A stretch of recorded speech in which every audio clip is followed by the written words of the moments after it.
Божай мен Қарақат, кешіккен бақ. Қала түнге енді батып келе жатқан. Қарақат пен Божай қол ұстасып, баяу жүріп келе жатты. Екеуі үнсіз еді, бірақ сол үнсіздіктің өзінде жылулық бар. Көше шамдары олардың көлеңкесін ұзартқан сайын, өткен күндерде артта қалды. Божай жұмысына қайта кірісті.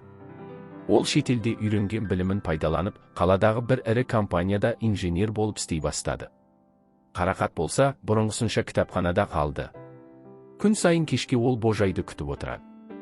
Екеуі бірге кешкі шай ішеді, музыка тыңдайды, кейде жай ғана үнсіз отырады. Бірақ өмір бір қалыпты жүрмейді ғой. Тағдыр қайта сынай бастады. Бір күні Божай жұмысында қиын жағдайға тап болды. Компания жобасы сәтсіздікке ұшырап, ол кінәлі болып шықты. Әріптестері сырт айналды, басшысы ашуланды. Божай өзін әлсіз сезінді. Кешке үйге келгенде үнсіз отырды. «Не болды, Божай?» деді Қарақат алаңдап. «Бәрі құлап жатыр», деді ол күңіреніп. «Мен қолымнан келгеннің бәрін істедім, бірақ бәрібір кінәлі менмін». Қарақат оның қасына келіп, иығына басын қойды. «Бұрын да қиын күндер болған. Бірақ сен әрқашан жол тапқансың.